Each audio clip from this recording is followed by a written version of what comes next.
हर हर महादेव। दोस्तों, शिव पुराण के श्री रुद्र संहिता के द्वितीय खंड के 35वें अध्याय में आपका स्वागत है।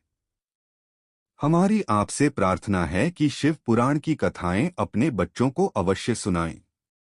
तो दोस्तों, आज हम वीरभद्र का आगमन की कथा सुनेंगे। तो चलिए आरंभ करते हैं। दक्ष बोले, हे विष्णु, कृपानिधान, मैं बहुत भयभीत हूँ।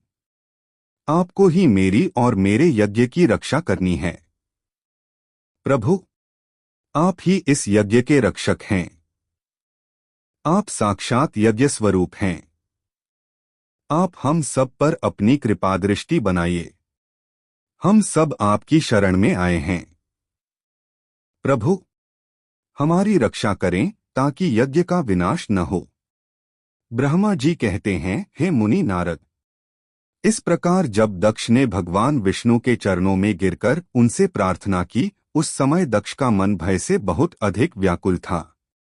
तब श्रीहरि ने दक्ष को उठाकर अपने मन में करुणानिधान भगवान शिव का स्मरण किया और शिवतत्व के ज्ञाता श्रीहरि दक्ष को समझाते हुए बोले, दक्ष, तुम्हें तत्व का ज्ञान नहीं है, इसलिए तुमने सबके अधिपति भगवान शंकर की अवहेलना की है।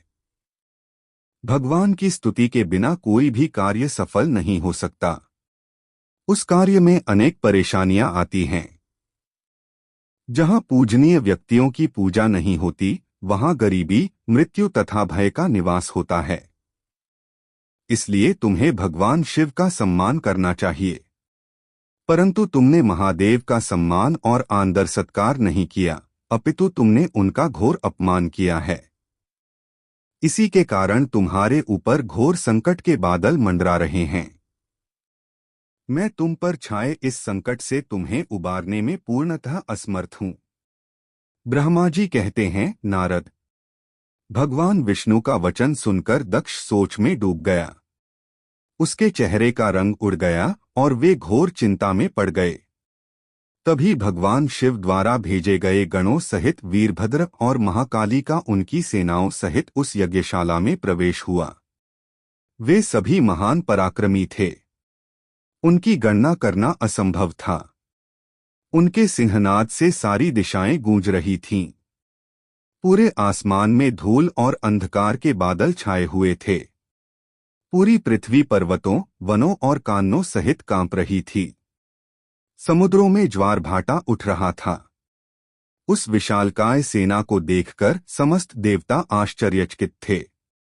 उन्हें देखकर दक्ष अपनी पत्नी के साथ भगवान विष्णु के चरणों में गिर पड़े और बोले, हे प्रजापालक विष्णु, आपके बल से ही मैंने इस विशाल यज्ञ का आयोजन किया था। प्रभु, आप कर्मों के साक्षी तथा यज्ञों के प्रतिपालक हैं। आप ही धर्म के रक्षक हैं। आथ प्रभु श्रीहरि, आप ही यज्ञ को विनाश से बचा सकते हैं। इस प्रकार दक्ष की विनतीपूर्ण बातों को सुनकर श्रीहरि उन्हें समझाते हुए बोले, दक्ष, निश्चय ही मुझे इस यज्ञ की रक्षा करनी चाहिए, परंतु देवताओं के क्षेत्र नैमिषारण्य की उस घटना का स्मरण करो। इस यज्ञ के आयोजन में क्या तुम उस घटना को भूल गए हो? यहाँ इस यज्ञशाला की और तुम्हारी रक्षा करने में कोई भी देवता समर्थ नहीं है। इस समय जब महादेव जी के गण और उनके सेनापति वीरभद्र तुम्हें भगवान शिव का अपमान करने का दंड देने आए हैं, उस समय कोई मूर्ख ही तुम्हारी सहायता को आगे आ सकता है। दक्ष, केवल कर्म ही समर्थ नहीं होता, अपितु कर्म को करने में जिसके सहयोग की आवश्यकता होती है, उसका भी उतना ही महत्व है। भगवान शिव ही कर्मों के कल्याण की शक्ति देते हैं। जो शांत मन से भक्तिपूर्वक उनकी पूजा अर्चना करता है, महादेव जी उसे तत्काल ही उस कर्म का फल देते हैं। जो मनुष्य ईश्वर के अस्तित्व को नहीं मानते, वे नरक के भागी होते हैं। दक्ष, यह वीरभद्र शंकर के गणों का ऐसा सेनापति है जो शिवजी के शत्रु का तुरंत नाश कर देता है। निःसंदेह यह तुम्हारा तथा यहाँ पर उपस्थित सभी लोगों का नाश कर देगा। शिवजी की आज्ञा का उल्लंघन करके मैं तुम्हारे यज्ञ में आया हूँ, जिसका दुष्परिणाम मुझे भी भोगना पड़ेगा। अब इस विनाश को रोकने की शक्ति मेरे पास नहीं है। यदि हम यहाँ से भागकर स्वर्ग, पाताल और पृथ्वी कहीं भी छिप जाएं, तो भी वीरभद्र के शस्त्र हमें ढूंढ लेंगे। शिवजी के सभी गण बहुत शक्तिशाली हैं। विष्णुजी यह कह ही रहे थे कि वीरभद्र अपनी अजय सेना के साथ यज्ञ मंडप में आ पहुंचा। तो दोस्तों, आज की कथा यहीं समाप्त हुई।